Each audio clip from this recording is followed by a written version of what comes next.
შალვა ქიქოძე ქართული ავანგარდის ერთ-ერთი ძალიან მნიშვნელოვანი წარმომადგენელია. შალვა ქიქოძე არის ქართული მოდერნიზმის და ქართული კულტურის ერთ-ერთი ბრწყინვალე ფურცელი. ის გამოირჩევა საკუთარი ხელწერით, ის არის ნაზიარები დასავლო პარიზულ სკოლას და საერთოდ მოდერნისტულ მიმდინარეობას. ზოგადად მინდა ერთი-ორი სიტყვა ქართულ ავანგარდზე ვთქვა, რადგანაც ის აღიარებულია უკვე ევროპელი ხელოვნებათმცოდნეების და კულტუროლოგების მიერ.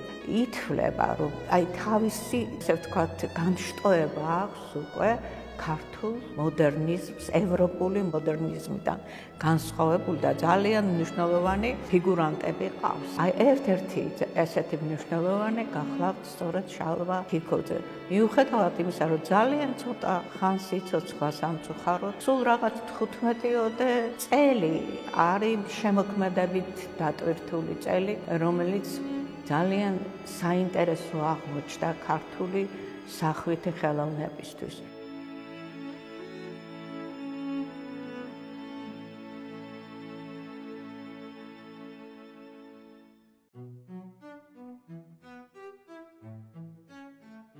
პირველად ახალგაზრდა შალვა ქიქოძის ნამუშევრები საზოგადოება მიხილა 1919 წელს დღევანდელ ეროვნულ გალერეაში იმ ცნობილ ქართველ ხელოვანთა გამოფენაზე, რომელიც ინიციატორი იყო დიმიტრი შევარდნაძე და ხელოვანთა საზოგადოება. 2015 წელს იყო ეროვნულ გალერეაში მისი დიდი რეტროსპექტული ჩვენება. საკურველი უნდა აღვნიშნოთ ბოლო წლების მნიშვნელოვანი გამოფენები, სადაც იყო ქართული კულტურის ესეთი მნიშვნელოვანი პრეზენტაცია, ეს არის ევროპალია, არის კრაკოვის ქართული კულტურის დღეები. სულ გასულ წელს 2024 წელს შალვა ქიქოძე თავისი ფერწერით, თავისი გრაფიკით ყველგან არის ძალიან მნიშვნელოვანი ბრწყინვალე ფურცელი ქართული მოდერნიზმის და საერთოდ ქართული კულტურის ისტორიაში. დაიბადა შალვა ქიქოძე ბახში 1894 წელს. ძალიან მალე ოჯახი გადმოდის საცხოვრებლად ბახვიდან თბილისში. ის პატარა იყო, როდესაც მის მომვლელ გადიას ხელიდან გაუვარდა და ამან ძალიან ისეთი ტრავმა მიაყენა ჩვილ ბავშვს, რომ ხელი ფაქტიურად სრულად გაუქმდა და ის იყო ცაცია, მარცხენა ხელით ხატავდა. როგორც მას ახასიათებდა ლადო გუდიაშვილი, მისი ახლო მეგობარი. შალვა იყო იუმორით სავსე, იყო განათლებული, იყო ადამიანი, რომლის გარშემო იკრიბებოდა ყველა. შალვა ქიქოძე მიაბარა მამამისმა, რომელიც პედაგოგი იყო, გერასიმე ქიქოძე, ქართულ გიმნაზიაში.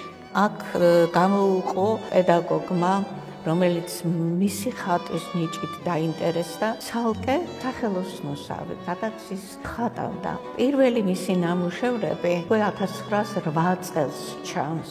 12-13 წლის როცა იყო, იმ პერიოდიდან იწყებს ის აქტიურ მოღვაწეობას. გრაფიკული ნაწარმოებებით პირველ რიგში და იმ დროის პერიოდული გამოცემები, ისეთი როგორიც არის ეშმაკის მათრახი, ლახტი, იბეჭდებოდა შალვა ქიქოძის გრაფიკა, მისი საინტერესო კარიკატურები.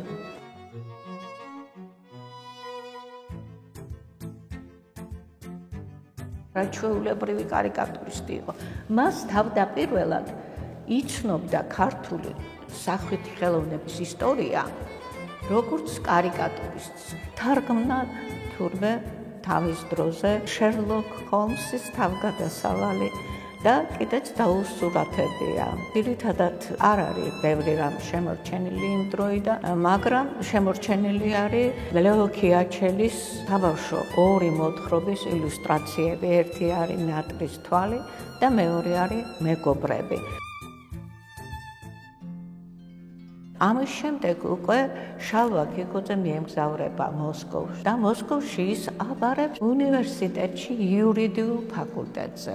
მებედნიერება მხდა წილად ძალიან ადრე დავიწყე მუშაობა შალვა ქიქოძის შემოქმედებაზე და მაშინ ჯერ კიდევ ცოცხალი იყო მისი ახლო მეგობარი სერგო კლდიაშვილი, ბატონი დავით კლდიაშვილის ვაჟი, რომელიც მასთან ერთად სწავლობდა მოსკოვში იურიდიულ ფაკულტეტზე. და ბატონმა სერგომ მითხრა, ვერ დაუდო გული იურისპრუდენციას და დაიწყო სიარული უკვე თავისუფალ მსმენელად მოსკოვის ფერწერის, ხუროთმოძღვრებისა და ქანდაკების სასწავლებელში. შალვა ქიქოძე მეორე წელს ის ჩაირიცხა ამ სასწავლებელში და 2 წელი ისწავლა.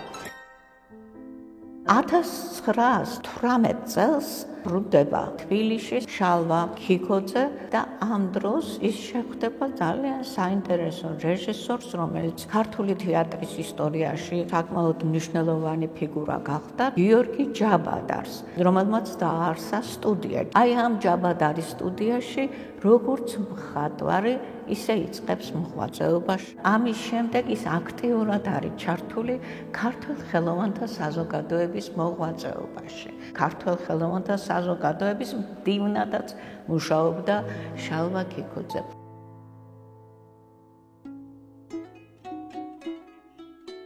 ამ პერიოდში ბევრს მოგზაურობს ძალიან. ჯერ ერთი ექსპედიციებში იღებს მონაწილეობას. ნაბახტების ექსპედიციაში მან ასლები შეასრულა კედლის მხატვრობიდან, ასევე მოგზაურობს კახეთში, ხევსურეთში, ცხენით, ფეხით. ეს არაჩვეულებრივი პეიზაჟებიც, ადრეული პერიოდის პეიზაჟები შექმნა. მაგალითად, ერთ-ერთი საინტერესო პეიზაჟია ბარისახოს პეიზაჟი. ძალიან ბევრი საინტერესო პეიზაჟებია აჭარის, ზღვის სანაპიროსი. შალვა ქიქოძე აქტიურად მოღვაწეობდა ასევე პოლიტიკის ასპარეზზეც. იმიტომ რომ მეგობრობდა იმ დროს ის გერონტი ქიქოძეს, რომელიც პოლიტიკაში აქტიურად იყო ჩართული და გერონტი ქიქოძე მოგეხსენებათ მისი ბიძაშვილი იყო.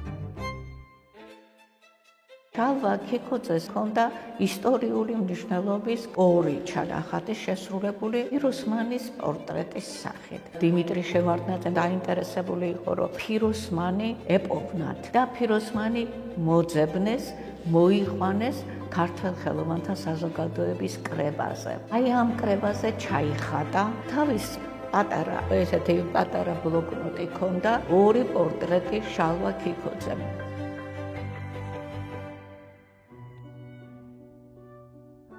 მინდა ასევე შევეხურა საკვირველია ისევ ქართველ ხელოვანთა საზოგადოების იმ მნიშვნელოვან გადაწყვეტილებას, როდესაც გაიგზავნა უცხოეთში პირველი ნაკადი ქართველი მხატვრებისა. ამ პირველ ნაკადში ხდება ლადო გუდიაშვილთან და დავით კაკაბაძესთან ერთად შალვა ქიქოძეც. შალვა ქიქოძის არაჩვეულებრივი წერილები არსებობს. მისი სადღიურო ჩანაწერები, რომლებიც გამოვაქვეყნეთ მე და ქალბატონმა ქეთევან ბაგრატიშვილმა, მისი, ასე ვთქვათ, ეპისტოლური მემკვიდრეობა. და აი იქ ისეთი საინტერესო პასაჟებია, როგორ უყვარდა სამშობლო მას. როდესაც ემგზავრებოდა უკვე მოუწყდი, ასე ვთქვათ, ბათუმის სანაპიროს, საშინელი ტკივილი დიგრძენი. თითქოს მგლეჯდნენ მე ჩემს სამშობლოს. და უკვე გრძნობდი, რომ მე ძალიან გამიჭირდება სამშობლოს გარეთ ცხოვრება და მართლაც ისეთი ნოსტალგიურია ის წერილები, რომელსაც ის იწერებოდა, სულ ჰქონდა ძალიან მძაფრი განცდა სამშობლოს მონატრების. ძალიან საინტერესო წერილი არის, რომელიც თევის მეგობარს, ცნობილ რუსთველოლოგს ვიქტორ ნოზაძეს წერს, ამ დროს ის ამერიკაში იმყოფება, სადაც ის მსჯელობს საერთოდ რა არის ადამიანის ბუნება და რა არის კულტურა. აქ ის გამოყოფს ადამიანში 2 საწყის, 2 ერთს სულიერს და მეორეს კეთილგონიერებას, რომელიც არასდროს არ არის თანხვედრაში მისი ფიქრით და ყოველთვის ერთი ჯაბნის მეორეს. გააჩლის ესეთ მსჯელობას იმის შესახებ, თუ ადამიანი ბუნებაში რა მიმართულებით მიმართებაშია, რომ დასაბამიდან ადამიანი სუსტია ბუნებასთან შედარებით და ცდილობს ის დაიმორჩილოს. აი ამ პროცესში შეჰყავს ბუნებაში მანქანა. ეს მანქანა ამარცხებს ბუნებას, მაგრამ ამარცხებს ადამიანსაც. და უჩვეულო რამ ხდება? ადამიანმა დაივიწყა, რომ თვითონ არის ბუნების ნაწილი და აი ეს დოღი, ესე ეძახის ამას გრძელდება და როდემდის. მალე ესე წერს ის, მალე მანქანა თვითონ შექმნის ადამიანს და ადამიანი აღარ იქნება საჭირო.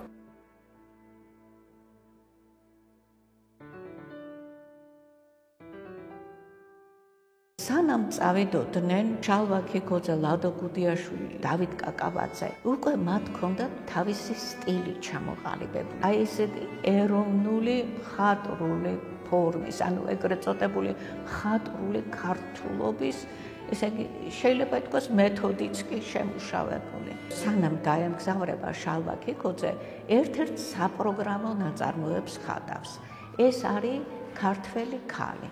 და აქ არის ისე საინტერესოდ შეზავებული ეროვნული ჩვენი კედლის მხატვრობისთვის დამახასიათებელი სიტყვობრიობა, ხაზობრიობა, ამავდროულად ის აღმოსავლური თითქოს ყაჩარული პორტრეტებისთვის დამახასიათებელი ნიშნებიც კი ჩანს და უკანა ფონი ევროპული ესეთი რომანტიკული პეიზაჟის ფონი. ეს რას ნიშნავს? რატომ მინდა ხაზგასმით თქვა? უკვე ჰქონდათ თავისი ხელწერა გამომუშავებული. როდესაც ჩავიდნენ პარიზში, ამიტომ ვერ მოერია მათ პარიზული მხატვრობის სტილისტიკა და ისინი ეპიგონები არ გამხდარαν. ანუ ბრმა მიბაძვა არ ყოფილა. სწორედ ეს ხიბლავდა ევროპელ მაყურებელს ამ ქართველ მხატვრებში, რომ მათ თვითმყოფადობა შეინარჩუნეს და როდესაც იქ უკვე პარიზში თავისი ნამუშევრები გამოფინა შალვა ქიქოძემ, ლადო გუდიაშვილთან და დავით კაკაბაძესთან ერთად, ეს იყო ლალი კორნის გალერეა, მანამდე კიდე დამოუკიდებელთა სალონი. უკვე იმდროინდელი პრესა ძალიან კარგ რეცენზიებს უძღვნის სამივეს და გამოყოფს ასევე შალვა ქიქოძეს. შალვა აქ პარიზში ხატავს პარიზულ პეიზაჟებს. ეს პარიზული პეიზაჟები არის გარეუბნების ძალიან სადად შესრულებული ნამუშევრები. პარიზი მას არ მოწონს. თანამედროვე პარიზი არ მოწონს. ის წერილებში წერს, რომ აი ძველი ფრანგული კულტურა, ნამდვილად მნიშვნელოვანია არქიტექტურა, ყველაფერი, მაგრამ აი დღეს პარიზში ძაღლიც უფულოდ არ დაგიყეფავს.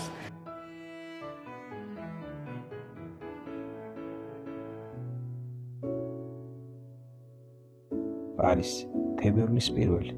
გამარჯობა დიდო. სალამი პარიზიდან. ვერ მოახდინა მან ჩემზე შთაბეჭდილება, რომელსაც მოველოდი. რაც შეეხება თვით ქალაქს, თქმა არ უნდა, მართლაც კოლოსალური და ლამაზი არის, მაგრამ ის, რითაც სახელი აქვს მას გათქმული, თანამედროვე მხატვრობა, საზოგადო ხელოვნება, უშუალო, ძლიერი, რომელიც ახასიათებს დიდს, ძლიერ მხატვრულ ერს, ეს ჯერ ვერ ვნახე. საზოგადო მხატვრებმა, როგორც ხედავ, უნდა ვიცქიოთ მეტი ჩვენს გარშემო. უნდა დავინახოთ ძველებში ის, რაც სიძლიერია მართლაც და ახლებიდან ვისწავლოთ ის, თუ რის გაკეთებაც არ არის საჭირო. ახალგაზრდა საფრანგეთი ლეშია. ევროპა ალბათ კვდება. აქ ყველაფერი უკვე ითქვა იმ ენაზე, ენაზედაც ლაპარაკობენ.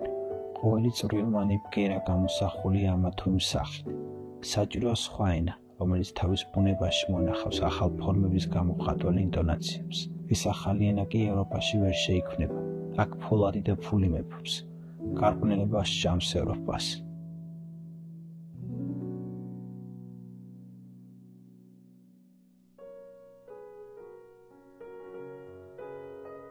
წერს აი ამ პერიოდზე რამდენი სირთულე აქვს, როგორი არის თუნდაც ენის ბარიერი, ყოფითი მოუწყებლობა და მიუხედავად ამისა, რასაკვირველია ეს იყო უმნიშვნელო რიცხვი შემოქმედებითი აღმაფრენის ხანა. ცნობილი შედევრები შექმნილია აი ამ პერიოდში. და საბედნიეროდ მთელი მისი მემკვიდრეობა, რომელიც შეიქმნა პარიზში, დაბრუნდა საქართველოში და დღეს ინახება ამირანაშვილის სახელობის ხელოვნების სახელმწიფო მუზეუმში.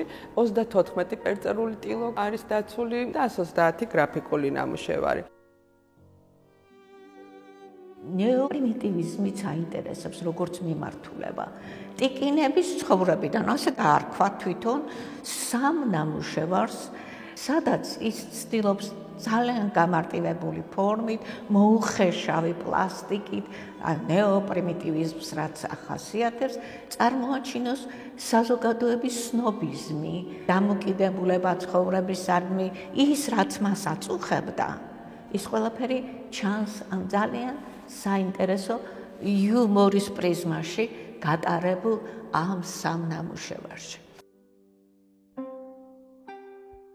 შალვა ქიქოძემ შექმნა მთელი სერია მოგონებით ქართული რეგიონების. ეს არის ხევსურეთი, ეს არის გურია, გურული ქალი, ქალვაჟი, აჭარა, შედევრი, ნამდვილი შედევრი. აჭარა ერთ-ერთი საუკეთესოა მთლიანად ქართული ხელოვნების მხატვრობის ისტორიაში.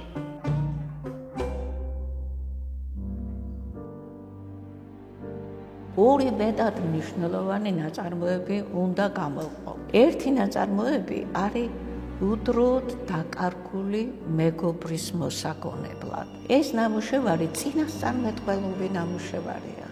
თავის სიკვდილს თითქოს წინასწარმეტყველად გრძნობდა. აქ იგრძნობა გაორება გარკვეულწილად. ის თითქოს უწილადებს ამ სიკვდილს არა თავის თავს, არამედ თავის მეგობარს, არა და თავისი ავტოპორტრეტი შექმნა.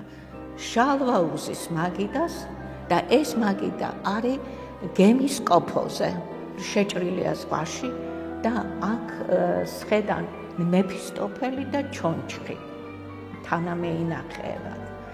რაღაც სიზმრისეულ ხილვასაც გავს ეს ყველაფერი.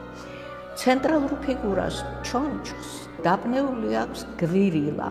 გვირილა შემთხვევით არ დააბნია. გვირილა იყო სიმბოლო ჭლეთით დაავადებულებისთვის, როდესაც მოწყალების დები აგროვებდნენ ხოლმე ფულს. ურჭას გვირილის გამოსახულება ჰქონდა. ისე რომ ნამდვილად უკვე იგრძნო, რომ ეს უკურნებელი სენი მას ბოლოს მოუღებდა.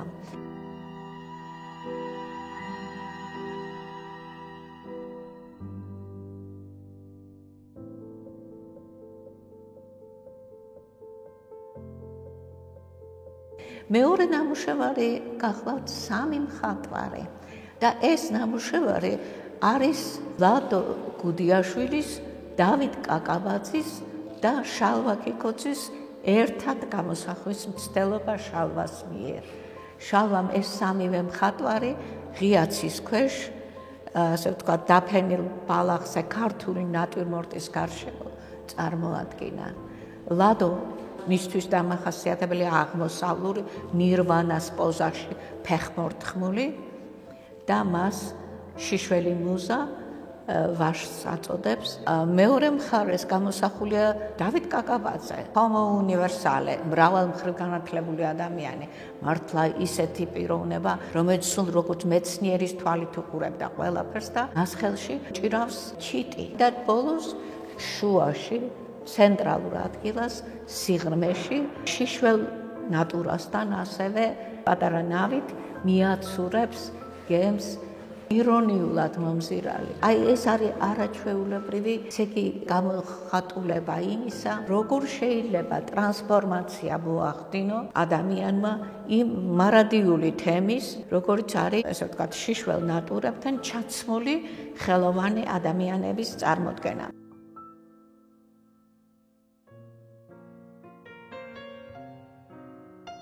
ბოლო ორი ნამუშევარიც მინდა ვახსენო, ეს არის ჩინელის პორტრეტი და მეორე არის ესპანელი ქალის პორტრეტი, რომელიც სამწუხაროდ არ არის შემორჩენილი და მხოლოდ ფოტო ვიცით ამ პორტრეტის. აი ამ ორი პორტრეტის თანხით, რომელიც გადაუხადეს შალვას, ის გადაწყვეტს იმოგზაუროს. ჯერ მიდის გერმანიაში და იქიდან ფიქრობდა უკვე, რომ მოევლიდა ევროპის სხვა ქვეყნებსაც. მაგრამ სწორედ იქ გერმანიაში თავი იჩინა მისმა საშინელმა სენმა, უკურნებელმა ჭლექმა. და იქ შვარცვალდის ტყეებში სისხლი წასკდა, რაც იმის მიმანიშნებელი იყო, რომ ის აუცილებლად მის მეგობრებს და მის უახლოეს ნათესავს ბიძინა რამიშვილს, რომელიც მასპინძლობას უწევდა იქ გერმანიაში, უნდა დაერწვინათ საავადმყოფოში და ის დააწვინეს, მოათავსეს საავადმყოფოში იქვე ფრაიბურგში. რამდენიმე დღეში შალვა ქიქოძე გარდაიცვალა. სამშობლოდან შორს იქ დაკრძალეს.